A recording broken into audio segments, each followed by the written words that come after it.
Salam, perkenalkan nama saya Angelina Pidi. Dalam video ini saya akan membahas tentang kimia fisik.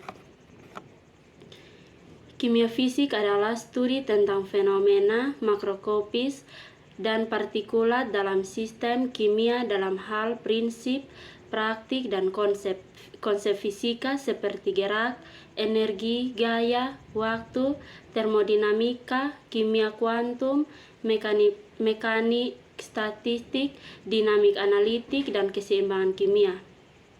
Kimia fisik berbeda dengan fisika kimia yang secara dominan tetapi tidak selalu merupakan ilmu makroskopis atau supramakuler, karena sebagian besar prinsip-prinsip di mana ilmu tersebut didirikan berhubungan dengan massa daripada struktur molekul atau atom saja, misalnya keseimbangan kimia dan Colloid. Pengertian kimia fisik. Kimia fisik adalah cabang ilmu kimia yang berkaitan dengan interaksi dan transformasi bahan. Tidak seperti cabang lainnya, studi yang satu ini berkaitan dengan prinsip-prinsip fisika yang mendasari semua interaksi kimia, misalnya hukum gas, yang berusaha mengukur, menghubungkan, dan menjelaskan aspek-aspek kuantitatif reaksi.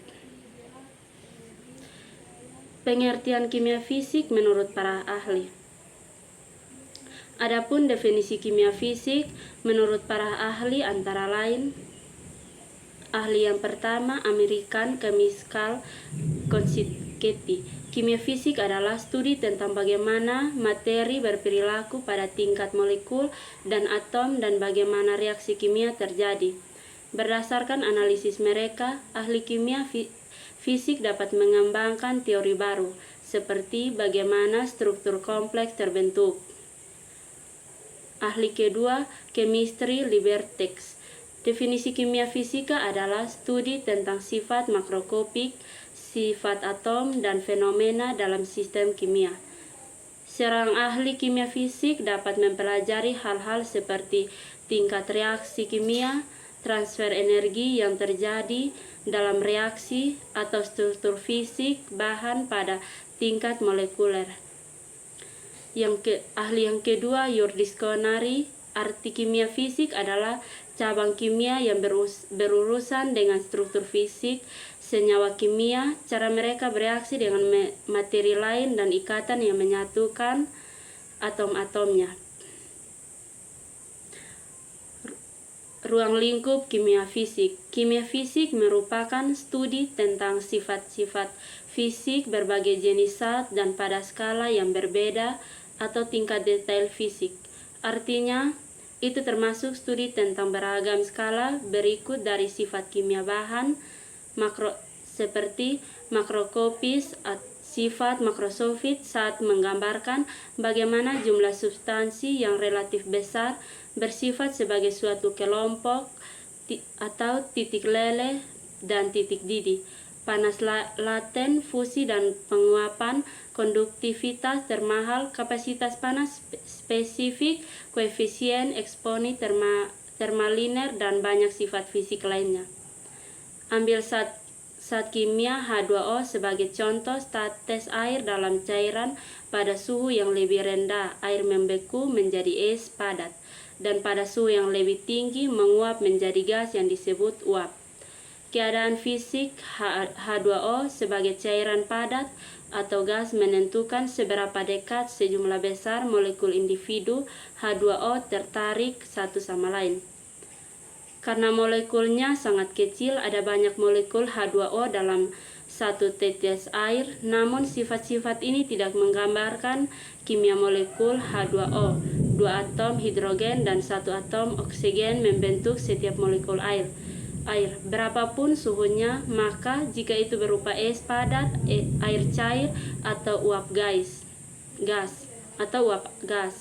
Mikroskopis, sifat-sifat mikroskopis dari saat menyangkut perincian sifat fisiknya yang hanya dapat diamati dengan menggunakan perbesaran yang disediakan oleh mikroskop, atau tentu saja ada berbagai jenis dan kekuatan mikroskop, misalnya mikroskop cahaya, mikroskop elektron, dan yang lebih baru memindai mikroskop probe. Sifat fisik mikroskopis meliputi bentuk dan struktur kristal yang dapat memiliki konsekuensi penting bagi sifat sebagian besar bahan yang menjadi bagiannya, misalnya seperti yang digunakan pada jembatan pesawat dan sebagainya. Yang kedua, atom. Sifat atom berhubungan dengan elemen, atau ingat bahwa unsur-unsur terdiri dari banyak atom tunggal, sedangkan senyawa terdiri dari banyak molekul yang pada gilirannya kombinasi spesifik dari atom yang bergabung bersama melalui ikatan kimia.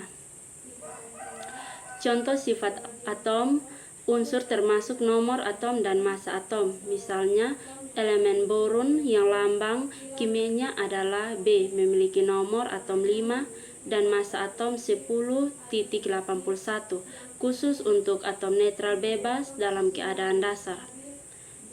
Yang ketiga, subatomik, studi dan penelitian tentang partikel subatomik yang kadang-kadang dijelaskan dengan cara lain, misalnya sebagai energi atau gelombang, dan sifat-sifatnya sering diklasifikasikan sebagai bagian dari fisika, bukan kimia. Kimia fisik lanjutannya dan mencangkup struktur dan teori subatomik yang penting untuk kimia nuklir. Kesimpulan, berdasarkan beberapa poin penting yang dipelajari dalam kimia fisik, seperti yang telah disebut di atas, bisa kita katakan bahwa dalam bidang kimia fisik kita dapat menyelidiki bagaimana molekul atau atom bergabung membentuk molekul tertentu. Kita juga dapat belajar tentang sifat-sifat materi yang berbeda, seperti mengapa suatu senyawa terbakar, atau tentang kemampuannya untuk mengubah dari zat cair menjadi zat padat. Tidak diragukan lagi, bidang ini sangat penting dalam dunia sains, terutama karena membuka jalan bagi penemuan teori baru. Teori adalah penjelasan yang dilanjutkan tentang apa yang mungkin terjadi di dunia kita menggunakan metode ilmiah. Sebagai contoh, sebuah teori dapat mencoba menjelaskan mengapa atom-atom tertentu dalam molekul berperilaku dengan cara tertentu. Tujuan kimia fisik. Selain tujuan utama ini, kimia fisik menawarkan banyak cabang dalam bidang yang memiliki tujuan unik masing-masing. Di antaranya yaitu elektrokimia. Elektrokimia adalah studi tentang proses kimia yang menyebabkan elektron bergerak atau bergerak. Elektron ini disebut listrik yang dapat dihasilkan oleh pergerakan elektron dari satu elemen ke elemen lainnya dalam reaksi yang dikenal sebagai reaksi reduksi atau reaksi redoks. Fotokimia. Fotokimia adalah cabang kimia yang peduli dengan efek kimia cahaya. Secara umum istilah ini digunakan untuk menggambarkan reaksi kimia yang disebabkan oleh penyerap ultraviolet atau panjang gelombang dari 400 hingga 400 nm. Cahaya tampak atau 400 hingga 750 nm atau relasi inframerah 750 hingga 250 nm. Termokimia adalah studi tentang energi panas yang terkait dengan reaksi kimia dan transformasi fisik. Studi reaksi dapat melepaskan atau menyerap energi, dan perubahan fase dapat melakukan hal yang sama seperti dalam peleburan dan pendidikan.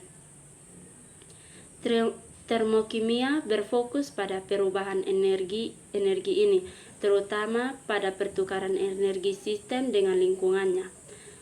Termokimia berguna dalam memprediksi jumlah rekatan dan produk selain reaksi yang diberikan. Dalam kombinasi dengan penentuan enotropi, ia juga digunakan untuk memprediksi apakah suatu reaksi spontan atau non-spontan menguntungkan atau tidak menguntungkan. Spektroskopi adalah studi tentang interaksi antara materi dan radiasi elektromagnetik melalui elektroskopia elektron, elektroskopia atom, dan lain-lain. Secara historis, elektroskopia berasal melalui studi cahaya tampak yang terdispersi menurut panjang gelombangnya oleh sebuah prisma. Kinetik kimia juga dikenal sebagai kinetika reaksi, adalah cabang kimia fisik yang berkaitan dengan pemahaman laju reaksi kimia. Ini harus dikontraskan dengan termodinamika yang berkaitan dengan arah di mana suatu proses terjadi, tetapi dalam dirinya sendiri tidak mengatakan apa-apa tentang laju. Kinetik kimia mencakup penyelidikan tentang bagaimana kondisi eksperimental mempengaruhi kecepatan reaksi kimia dan menghasilkan informasi tentang mekanisme reaksi dan keadaan transisi, serta pembangunan model matematika yang juga dapat menggambarkan karakteristik reaksi kimia.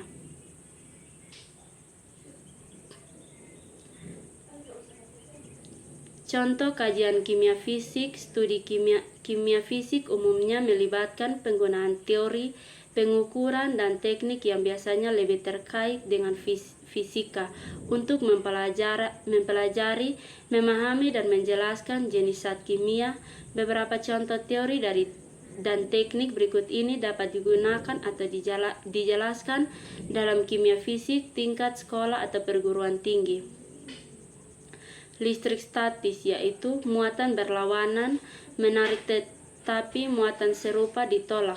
Teori ini digunakan untuk menjelaskan beberapa jenis ikatan kimia. Sebagai contoh, ia dapat diterapkan pada ion atau atom yang memiliki elektron hilang atau diperoleh karenanya memiliki muatan positif atau negatif, yang karenanya membentuk susunan yang stabil dengan jenis ion lain atau bermuatan berlawanan.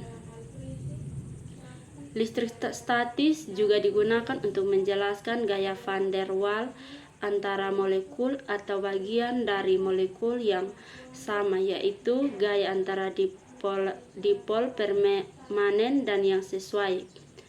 Hukum gas dan teori-teori terkait, misalnya hukum Bayle, hukum Charles, persamaan gas ideal, hukum Dalton tentang tekanan parsial, hipotensi Avogadro, hukum Gay-Lasgow, dan lain-lain. Diferensi sinar X yang ada dalam kimia fisik pada hakikatnya dipergunakan untuk analisis struktur kristal termasuk persamaan Bragg. Analisis larutan dan daya larut misalnya menggunakan prinsip Lee-Catrelli, hukum Henry, koefisien Aprospi, hukum Reolit, friksi mol, tekanan uap, tekanan sebagian, dan komposisi molar. Hukum termodinamika dan penelitian energetika lainnya misalnya perubahan yang enteng dan pengukuran perubahan entalpi, hukum Hess, Haber, Cayley, dan konsep free energi G. Kesimpulan dari penjelasan yang dikemukakan dapatlah dikatakan bahwa ahli kimia fisik berfokus pada pemahaman sifat-sifat fisik atom dan molekul, cara kerja reaksi kimia, dan apa yang diungkapkan oleh sifat-sifat ini.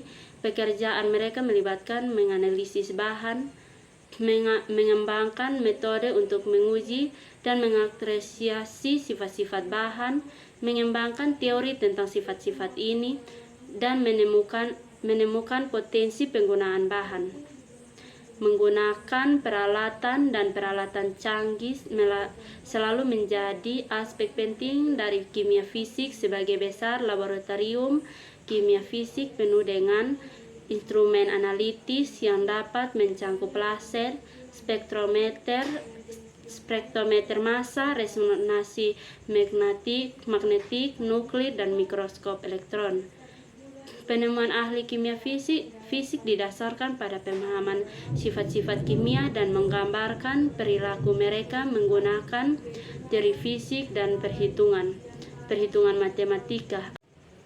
Penemuan ahli kimia fisik didasarkan pada pemahaman sifat-sifat kimia dan menggambarkan perilaku mereka menggunakan teori fisik dan perhitungan matematis.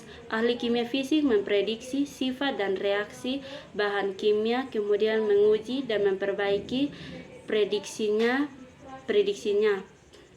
Mereka menggunakan analisis dan statistik matematika pada kumpulan data besar, terkadang dengan jutaan titik data, untuk mengungkapkan informasi tersembunyi tentang senyawa, bahan, dan proses. Mereka juga dapat melakukan simulasi, mengembangkan persamaan matematika yang memprediksi bagaimana senyawa akan bereaksi dari waktu ke waktu. Sekian pembahasan dari saya, terima kasih.